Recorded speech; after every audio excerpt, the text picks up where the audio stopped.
Learners licence ഇല്ലാതെ പൊതുനിരത്തിൽ ഒറ്റയ്ക്ക് വാഹനം ഓടിക്കുന്നതോ സ്വയം ഓടിക്കാൻ പഠിക്കുന്നതോ ശിക്ഷാർഹമാണ്. ഒറ്റയ്ക്കുള്ള ഡ്രൈവിംഗ് പഠനം സുരക്ഷിതമല്ല. ഒരു ഡ്രൈവിംഗ് സ്കൂളിന്റെ സഹായത്തോടുകൂടി ഡ്രൈവിംഗ് ഇൻസ്ട്രക്ടറുടെ ശിക്ഷണത്തിൽ ഡ്രൈവിംഗ് പഠനം ആരംഭിക്കൂ. അപകടം ഒഴിവാക്കൂ. ഹലോ ഫ്രണ്ട്സ്, നമസ്കാരം. ഞാൻ ഗുഡ്സൺ കട്ടപ്പന.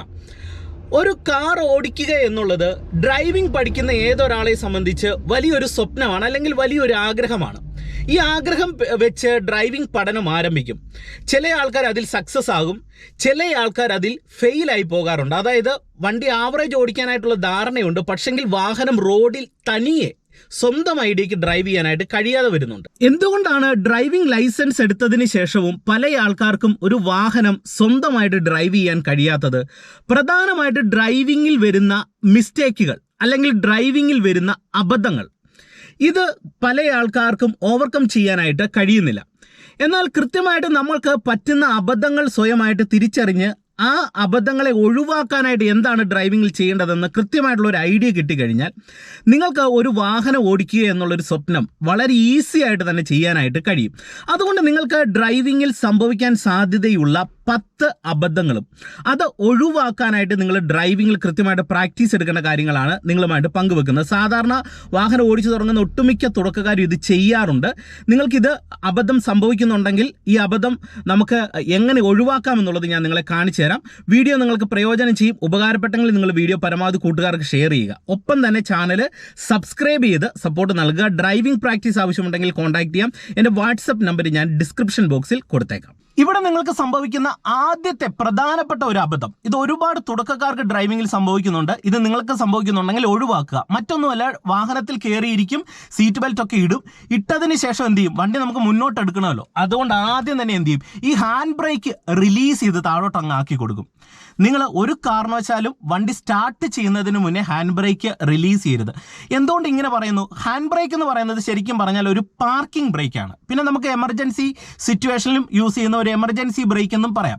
എന്നാൽ പ്രധാനമായിട്ട് ഹാൻഡ് ബ്രേക്കിന്റെ യൂസ് എന്ന് പറയുന്നത് ഇതൊരു പാർക്കിംഗ് ബ്രേക്കാണ്. അപ്പോൾ നമ്മൾ ഈ ഹാൻഡ് ബ്രേക്ക് ആദ്യം റിലീസ് ചെയ്ത് കൊടുത്തു കഴിഞ്ഞാൽ നമ്മുടെ വാഹനം ഒരു കയറ്റത്തോ ഇറക്കത്തോ ഒക്കെ നമ്മൾ പാർക്ക് ചെയ്തിട്ടേക്കാണ്.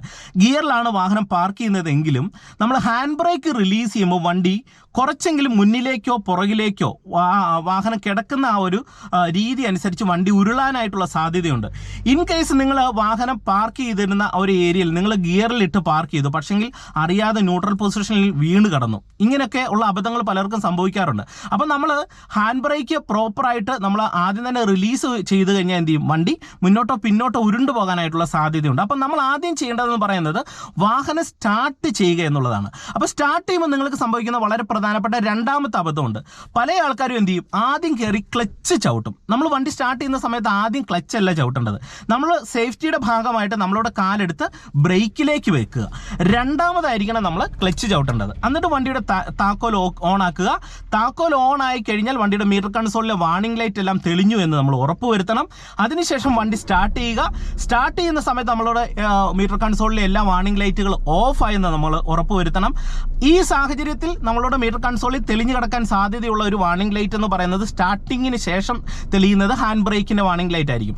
ഇതിന് ശേഷം ആയിരിക്കണം നമ്മൾ ഹാൻഡ് ബ്രേക്ക് റിലീസ് ചെയ്യേണ്ടത്. അത് പൂർണ്ണമായിട്ടും ഹാൻഡ് ബ്രേക്ക് റിലീസ് ചെയ്തിരിക്കണം. ഒരു കാരണവശാലും ഹാൻഡ് ബ്രേക്ക് കുറച്ചെങ്കിലും വലിച്ചിട്ട് ഓടിക്കരുത്. അത് നിങ്ങളുടെ വണ്ടിയുടെ ബാക്കിലെ ടയർ ലോക്ക് ആകാനായിട്ടുള്ള സാധ്യതയുണ്ട്. അത് ബ്രേക്കുമായിട്ട് ബന്ധപ്പെട്ട് ഒരുപാട് മിസ്റ്റേക്കുകളും അല്ലെങ്കിൽ ബ്രേക്കിന് കംപ്ലൈന്റ് ഒക്കെ വരാനായിട്ടുള്ള സാധ്യതകൾ വളരെയധികം ഉണ്ട്.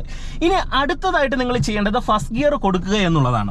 ഓക്കെ, ഫസ്റ്റ് ഗിയർ കൊടുത്ത് മാത്രമേ വണ്ടി എടുക്കാവുള്ളൂ. ചില ആൾക്കാർ സെക്കൻഡ് ഗിയറിൽ വണ്ടി എടുക്കാറുണ്ട്. ഒരിക്കലും ചെയ്യരുത്. ഒരു നിർത്തിയ വാഹനത്തെ മുന്നോട്ട് എടുക്കുമ്പോൾ എന്ത് ചെയ്യണം? നിർബന്ധമായിട്ട് ഫസ്റ്റ് ഗിയർ കൊടുക്കണം. അടുത്ത സ്റ്റെപ്പ് എന്ന് പറയുന്നത് നമ്മൾ ഇതുണ്ട്, റൈറ്റ് സൈഡിലേക്കുള്ള ഇൻഡിക്കേറ്റർ ഇടുകയാണ്. ഇൻഡിക്കേറ്റർ ഇട്ട് ഇതേ ഹാഫ് ക്ലച്ചിന്റെ പോയിന്റിൽ വരുന്നു. എന്നിട്ട് നമ്മളിപ്പോൾ റൈറ്റിലേക്ക് വണ്ടി എടുക്കുന്ന സമയത്ത് ഇതേ റൈറ്റ് സൈഡിലേക്ക് സ്റ്റിയറിംഗ് ഞാൻ ഒരു റൗണ്ട് തിരിച്ചിട്ട് വണ്ടി എടുക്കുന്ന സമയത്ത് പല ആൾക്കാർക്കും സംഭവിക്കുന്ന വലിയ അബദ്ധമുണ്ട്. ആക്സിലറേഷൻ അമിതമായിട്ട് കൂടിപ്പോകുന്ന ഒരു പ്രശ്നം. അപ്പം നമ്മുടെ വാഹനം എന്ത് ചെയ്യും? ഇപ്പം ഞാനിവിടെ ഹാഫ് ക്ലച്ചിന്റെ പോയിന്റിൽ വന്ന് ആക്സിലറേഷൻ അമിതമായിട്ട് ചവിട്ടി കൊടുത്ത് അങ്ങോട്ട് എടുക്കുകയാണെങ്കിൽ എൻ്റെ വാഹനം ആ സൈഡിലേക്ക് പോകും. അപ്പോൾ ഇങ്ങോട്ട് എടുത്തു കഴിഞ്ഞാൽ ഇപ്പം നിങ്ങൾ കണ്ടോ, എൻ്റെ കാല് ക്യുക്കായിട്ട് ബ്രേക്കിലേക്കും ഹാഫ് ക്ലച്ചിലും വന്നതുകൊണ്ട് വണ്ടി സ്ലോ ചെയ്തു. എന്നിട്ട് സ്റ്റിയറിംഗ് ഞാൻ എന്ത് ചെയ്യുന്നു, ഇടത് സൈഡിലേക്ക് തിരിച്ച് ഹാഫ് ക്ലച്ചിൻ്റെ പോയിന്റിൽ വന്ന് ആക്സിലറേഷൻ പതിയെ കൊടുത്ത് വണ്ടി എടുത്തു. വണ്ടിക്ക് സ്പീഡ് കൂടിയെന്ന് തോന്നിയ ബ്രേക്ക് വന്ന് വണ്ടി ഒന്ന് സ്ലോ ചെയ്തു, സ്റ്റിയറിംഗ് സ്റ്റഡി ആക്കി. എന്നിട്ട് വീണ്ടും ആക്സിലറേഷൻ വരികയാണ്. അപ്പോൾ നമ്മൾ വണ്ടി എടുക്കുമ്പോൾ ആക്സിലറേറ്റർ പെഡലിലേക്ക് പെട്ടെന്ന് വരാനും പെട്ടെന്ന് തന്നെ നമ്മൾ ബ്രേക്കിലേക്ക് വന്ന് വണ്ടി സ്ലോ ചെയ്യാനായിട്ടും പഠിക്കണം. ഈ ഒരു അബദ്ധം പലർക്കും തന്നെ ഡ്രൈവിങ്ങിൽ സംഭവിക്കാറുണ്ട്. ആക്സിലറേഷൻ അമിതമായിട്ട് പോകും വണ്ടി സ്റ്റാർട്ട് ചെയ്തെടുക്കുന്ന സമയത്ത്. അപ്പം നിങ്ങൾ അതൊന്ന് ശ്രദ്ധിച്ച് വാഹനം എടുക്കുന്ന സമയത്ത് ചെയ്യാനായിട്ട് ശ്രമിക്കുക. ഓക്കെ, ഇനി അടുത്തതായിട്ട് നിങ്ങൾ ഡ്രൈവിങ്ങിൽ ചെയ്യുന്ന മിസ്റ്റേക്കാണ് നിങ്ങളുമായിട്ട് പങ്കുവെക്കുന്നത്. ഫസ്റ്റ് ഗിയറിൽ തന്നെ പല ആൾക്കാരും ദീർഘദൂരം ഡ്രൈവ് ചെയ്യുന്ന ഒരു സ്വഭാവ രീതി പല ആൾക്കാരും ഉണ്ട്. സെക്കൻഡ് ഗിയർ കൊടുക്കത്തില്ല. നമ്മൾ അത് ഒഴിവാക്കുക. കാരണം അതൊരു അബദ്ധമായിട്ട് നമുക്ക് പറയാൻ പറ്റത്തില്ല. അത് ഡ്രൈവിങ്ങിലെ നമ്മുടെ ഒരു പോരായ്മയാണ്. കാരണം നമ്മൾ ഒരുപാട് ദൂരം ഫസ്റ്റ് ഗിയറിൽ ഡ്രൈവ് ചെയ്ത് കഴിഞ്ഞാൽ നമ്മുടെ വാഹനം ഒരു പരിധിക്കപ്പുറം സ്പീഡ് കൂടത്തില്ല, വണ്ടി പിടിച്ചേ പോകത്തുള്ളൂ. അത് പുറകിൽ നിന്ന് വരുന്ന വാഹനത്തിന് ബുദ്ധിമുട്ടുണ്ടാകും. നമ്മളുടെ ഡ്രൈവിങ്ങിൽ ഒരു താളം ഉണ്ടാകത്തില്ല. അത് പ്രോപ്പർ ഡ്രൈവിംഗ് മെത്തേഡും അല്ല. വാഹനം നമ്മൾ എടുക്കാനായിട്ട് മുന്നോട്ട് നീക്കാനായിട്ട് എടുക്കുന്ന ഒരു ഉപയോഗിക്കുന്ന ഗിയറാണ് ഫസ്റ്റ് എന്ന് പറയുന്നത്. ഫസ്റ്റ് കൊടുത്ത് വണ്ടി എടുത്താൽ ഉടൻ തന്നെ എന്ത് ചെയ്യണം, നിങ്ങൾ സെക്കൻഡ് ഗിയറിലേക്ക് ഇട്ടിരിക്കണം. പിന്നെ പരമാവധി നിങ്ങൾ വാഹനം ഡ്രൈവ് ചെയ്യുന്ന സമയത്ത് നിങ്ങൾക്ക് സംഭവിക്കുന്ന ഒരു അബദ്ധമുണ്ട്. റോഡിൻ്റെ നടുക്ക് ഓടിക്കും, ലെഫ്റ്റ് ചേർന്ന് ഓടിക്കത്തില്ല. അതും ഡ്രൈവിങ്ങിലെ ഒരു വലിയ മിസ്റ്റേക്കാണ്. ആ മിസ്റ്റേക്ക് കൊണ്ട് നിങ്ങൾക്ക് സംഭവിക്കാൻ സാധ്യതയുള്ള ഒരു മെയിൻ പ്രശ്നം എന്ന് പറയുന്നത് നിങ്ങൾക്ക് ഒരുപാട് ടെൻഷൻ ഉണ്ടാകും. എങ്ങനെയാണ് ടെൻഷൻ ഉണ്ടാകുന്നത് ചോദിച്ചു കഴിഞ്ഞാൽ, നമ്മൾ ഒരു വാഹനം ഡ്രൈവ് ചെയ്യുന്ന സമയത്ത് ഇപ്പം ഞാൻ ഇവിടുന്ന് റൈറ്റ് സൈഡിലേക്കുള്ള ഇൻഡിക്കേറ്റർ ഇട്ട് ഇത് ഈ റോഡിലേക്ക് ഞാൻ പ്രവേശിക്കുകയാണ്.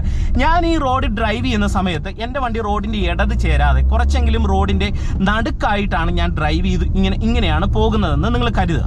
ഇങ്ങനെ വരുന്ന സമയത്ത് പുറകിൽ നിന്ന് വരുന്ന വാഹനങ്ങൾ കൃത്യമായിട്ട് ഹോൺ അടിക്കും. അത് നിങ്ങൾ വാഹനം പഠിക്കുന്ന തുടക്കക്കാർക്ക് ബുദ്ധിമുട്ടുണ്ടാക്കും.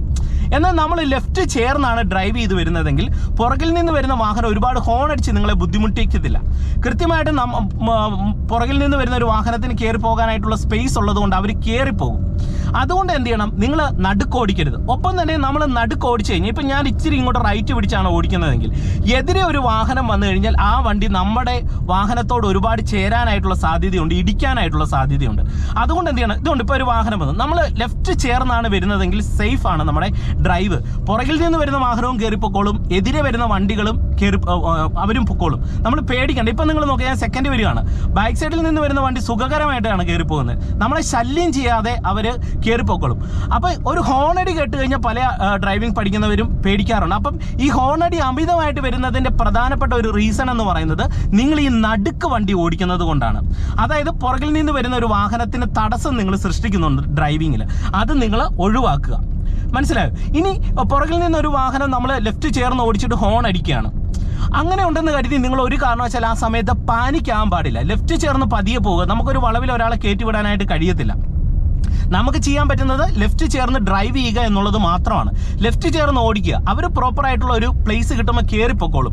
അങ്ങനെ മൈൻഡിനെ നിങ്ങൾ മാറ്റണം. അപ്പം നിങ്ങൾക്ക് ടെൻഷനോ മറ്റു പ്രശ്നങ്ങളോ ഇല്ലാതെ നിങ്ങൾക്ക് സൈഡിൽ ചേർന്ന് ഡ്രൈവ് ചെയ്ത് പോകാനായിട്ട് സാധിക്കും. ഓക്കെ, ഇപ്പം ഞാനിതുകൊണ്ടോ സെക്കൻഡ് കൊടുത്തു, അതിനുശേഷം വീണ്ടും ഞാൻ തേർഡിലേക്ക് ഇട്ടു.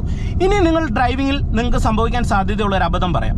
ഇപ്പം ഇങ്ങനെ തേർഡിൽ വരികയാണ്. ഇങ്ങനെ തേർഡിൽ വരുന്ന സമയത്ത് പല ആൾക്കാരും ഈ വന്ന ഗിയറിൽ തന്നെ കയറ്റങ്ങൾ കയറി പോകാൻ ശ്രമിക്കും. ഇപ്പം നിങ്ങൾ നോക്കി, ഞാൻ തേർഡിൽ തന്നെ ഇങ്ങനെ കയറി പോവാണ്. വണ്ടി ഇപ്പോൾ ഇച്ചിരി മടുക്കുമ്പോഴും എന്ത് ചെയ്യും, വീണ്ടും ആക്സിലറേഷൻ കൊടുത്ത് ഇങ്ങനെ കയറി പോകാൻ നോക്കും. അപ്പം നമ്മുടെ വണ്ടി വിറച്ച് ഓഫ് ആകുന്ന ഒരു സിറ്റുവേഷനിലേക്ക് വരും. അപ്പോൾ വിറപ്പിക്കാൻ പാടില്ല. നിങ്ങൾ എന്ത് ചെയ്യണം, അഡ്വാൻസ് സെക്കൻഡിലേക്ക് കൊടുക്കുക.